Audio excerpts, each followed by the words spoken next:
everyone. I declare open the public hearing for the Committee's inquiry into the Births, Deaths and Marriages Bill of 2022. My name is Peter Russo, Member for Toohey and Chair of the Committee. I would like to respectfully acknowledge the traditional custodians of the land on which we meet today and pay our respects to elders past and present. We're very fortunate to live in a country with two of the oldest continuing cultures in Aboriginal and Torres Strait Islander peoples, whose lands, winds and waters we all share. With me here today is Laura Gerber, Member for Currumbin and Deputy Chair, Jonty Bush, Member for Cooper, John Krause, Member for Scenic Rim, Jason Hunt, Member for Caloundra, and Sandy Bolton, Member for Noosa, are attending today via video conference. The hearing is a proceeding of the Queensland Parliament and is subject to the standing rules and orders. Only the committee and invited witnesses may participate in the proceedings. Witnesses are not required to give evidence under oath or affirmation, but I remind witnesses that intentionally misleading the committee is a serious offence. I also remind members of the public that they may be excluded from the hearing at the discretion of the committee. These proceedings are being recorded and broadcast live on the Parliament's website. Media may be present and are subject to the committee media rules and my direction at all times. You may be filmed or photographed during the proceedings, and images may also appear on the Parliament's website or social media pages. I ask that people turn their mobile phones off or to silent. Silent seems to work. Professor Patrick Parkinson via video conference. I now welcome you, Professor, from the University of Queensland. Good morning for being here. I don't think I need to ask the Professor to refrain from using unparliamentary language or swearing or offensive terms, even though you might wish to at times. If you're quoting someone, it's pretty important that you don't do it. People fall in the trap of doing it when they're quoting someone else. If you could refrain from doing that, that would help our process here at this end. About the naming of persons who may not wish to be identified, can you be super careful identifying individuals? Could you err on the side of caution and not mention them, please, if that's at all possible? I now invite you to make an opening statement. We say about 5 minutes, but obviously the longer your opening statement goes, the shorter time you get for questions. So it's up to you which way you want to manage that. And when you first speak, if you could just announce your name and title for the purposes of Hansard, please. Thank you, Professor. Well, thank you, Chair. And so for Hansard, I'm Professor Patrick Parkinson, Emeritus Professor of Law at the University of Queensland. My thanks to the committee for allowing me to address on this very important bill. Let me begin by saying that I have no problem with having some reforms in this area to allow people who identify as trans or gender diverse to register their gender identity without the need for complex and risky surgeries. I've made proposals at the end of my submission for exactly how to do that without adversely affecting other people.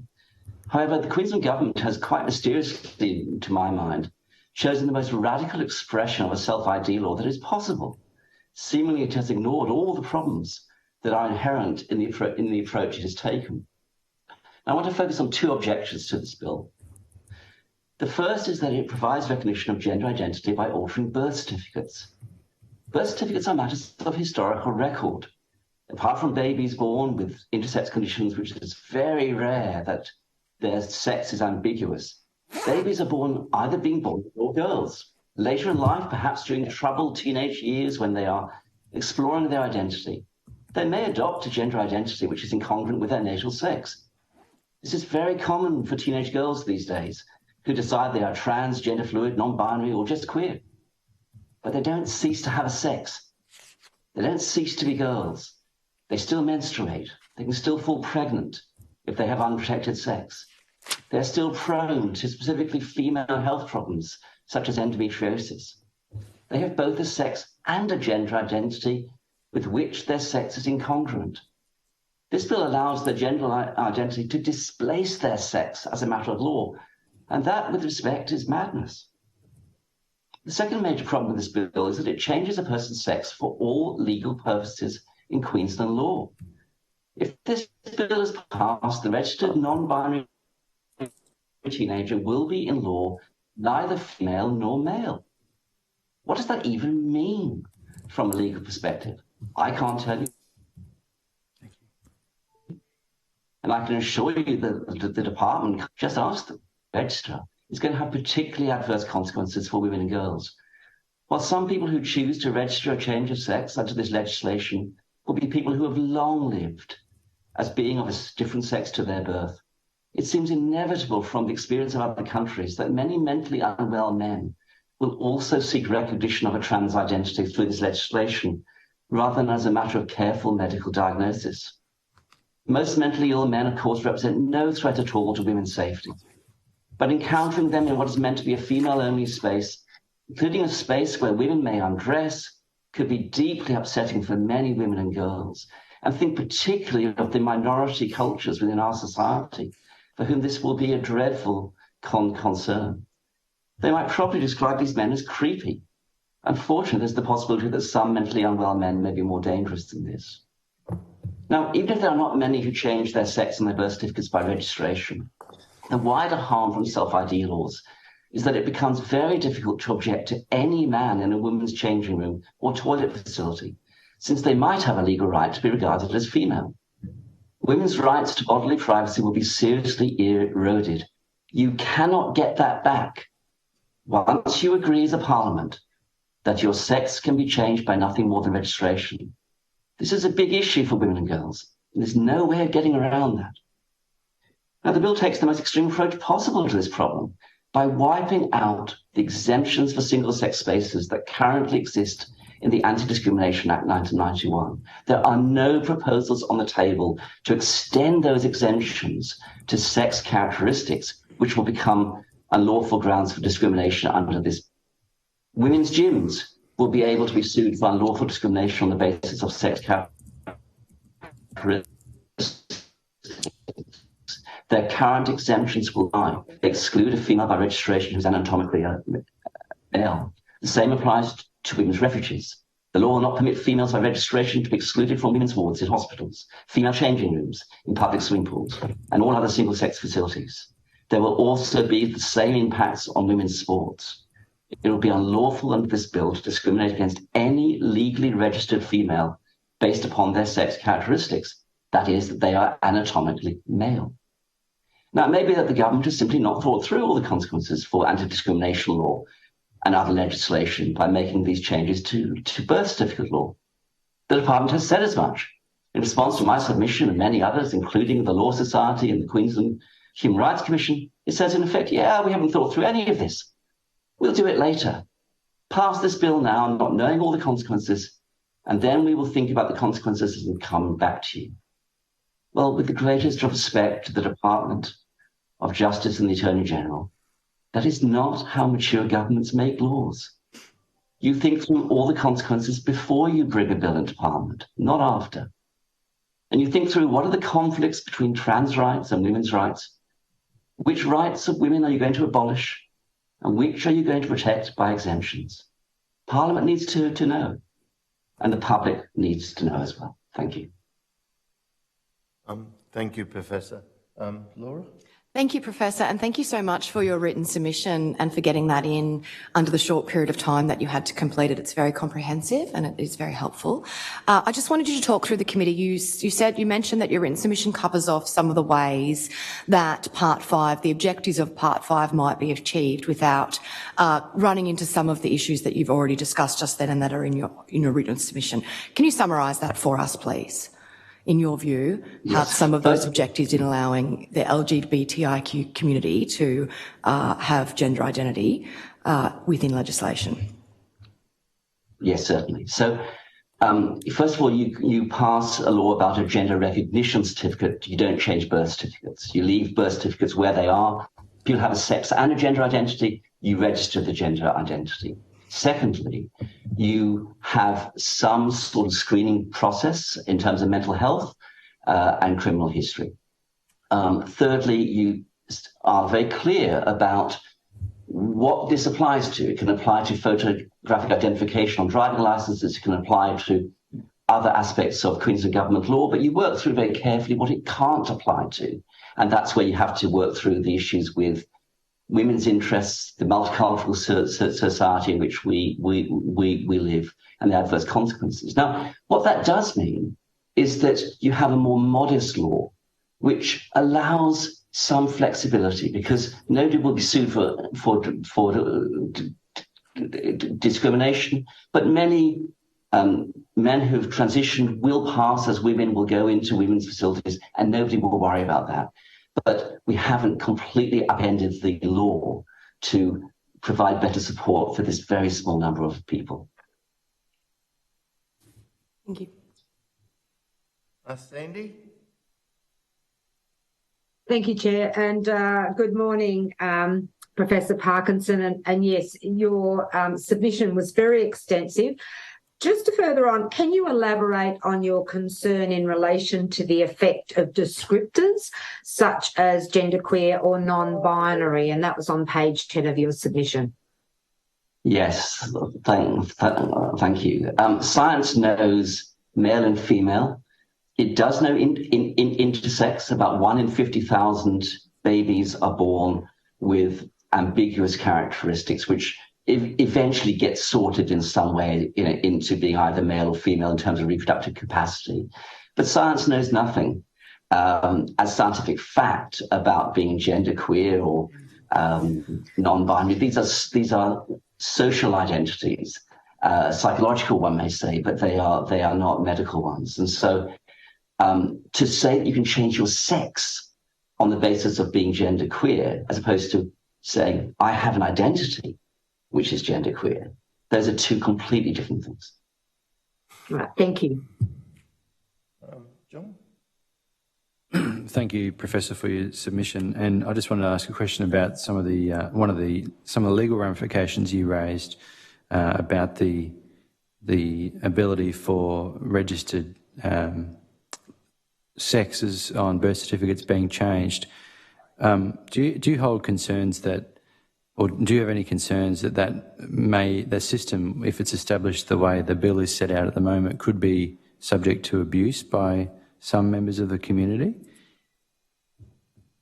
Yes, I mean, a lot of this debate has been about whether trans people could be sex offenders, and my answer is no, not any more than anybody else in the community. That isn't the issue. The issue is that once you accept self-ID, you allow anybody to say that they are a sex other than what they are. And we have a significant problem with mental illness in this area. If you look at the research on the numbers of teenage girls going to gender clinics, so many of them are on the autism spectrum, so many have serious mental health issues. And this could be so with males as well. And so the risk is that when you just open the doors wide and say anybody can identify as another sex, then you open the door wide to those who are mentally ill, who may be sex predators, or, as is happening a lot in England and elsewhere these days, just simply say, I'm male, but I'm a lesbian, therefore you should have sex with me as a lesbian, which seems to be one of the manifestations of this mental illness. Thank you. Jonty? Yeah, thank you, Chair, and good morning, Professor. Professor, I've just got a couple of questions, but just before I do that, can I just clarify your submission and your appearance this morning infers you're representing on behalf of UQ. I was of the view you were no longer with UQ. Is that correct, or are you still?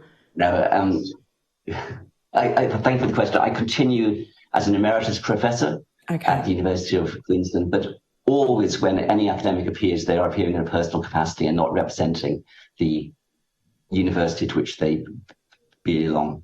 Yeah, okay, great, thank you. I think it might be helpful, Professor, because obviously you've probably read some of the submissions that we've received, and I think it would be fair to say there's a lot of opinion in what we've received, which is absolutely the process. But as a professor, I wonder if you could unpack for the committee, that spectrum of credibility when we're looking at evidence and information. there's a spectrum of credibility, and maybe you could take a moment to explain that. Obviously, at one end, you've got opinion and media reporting, and at the other, there's peer-reviewed articles. Yeah, so on the issue of transgender identification, there's a huge amount of medicine and science, medical and scientific literature on these issues. The bill is premised on the idea that we are born in the wrong body, or people could be born in the wrong body. There's actually not much evidence for that. It appears overwhelmingly that those who are now identifying as trans or gender diverse or queer, that there are psychological factors. The peer-reviewed research is showing us that family dysfunction, childhood adverse experiences like sexual abuse, disordered attachments, these other mental health issues are predominantly driving the numbers of young people in particular who are seeking to alter their bodies through medical clinics. So there's now a worldwide debate, a very serious worldwide debate about these issues and whether we should medicalize these young people at all. On the other hand, you've got a data-free body of advocacy, which says that we should respect transhuman rights, which of course we should, but which doesn't engage with that scientific literature at all, and relies largely, I think, on emotion and claims and appeals to human rights for quite radical changes to the law of our society. I hope that's a sufficient answer for now. Yes, certainly it's a good start. You would accept there is overwhelming evidence that would be in conflict with most of your submission, though? No, absolutely not. I have spent a long time examining the overwhelming evidence for the positions that I have put forward to you. On page 11, you say that the evidence is clear that while transgender is not a mental illness and is no longer classified as a disorder in the DSM, some mentally very unwell males are likely to seek to be recognised as female in law and may have expanded opportunities to threaten the safety and well-being of women and girls. I won't speak to the inferences that are made at the end of that statement, but can you point me to the evidence? It essentially implies that there's evidence linking predatory behaviours and a desire to access female-only spaces. I'm interested in the evidence to support that statement. Well, thank you. I made it very clear in my submission I was not suggesting that those who are long identified as trans are in any way mentally ill, nor are they at higher likelihood of being sexual predators. None of that is true. But once you take away any checks, any medical diagnosis, any scrutiny, then you open the floodgates to anybody. And then that's when anybody who may be quite seriously mentally ill or have other predatory intentions could manipulate the new openness. Now, the evidence of this is all over the world. We have seen the numbers of sexual assaults in women's prisons. We have seen a variety of adverse consequences. It's a very good website by Holly Lawford Smith in Melbourne called No Conflict, they said. And you can read through the many anecdotes of the adverse consequences which come from a law like this. But that's what I am relying on. Open the floodgates, remove the barriers, and you have no way of controlling who will adopt a change of sex. This will be the last question. Thanks, Peter. Please. Just finally on that, your statement implies that there is no scrutiny in place by agencies that run female-only services. Have you engaged with those particular services and spoken to them about their onboarding and intake procedures, or is that where is that opinion coming from? Well, the issue is not female-only services under the existing law. The issue is that a women's refuge will not lawfully be allowed to discriminate against a female by registration who seeks access to that facility. They'll be I'm asking, the question is, have you engaged with those services to get their views before writing your submission? Sorry? No, I did try to engage with Women's Legal Services. They haven't reapplied. Thank you. Thank you. That brings to an end this part of the program. Thank you for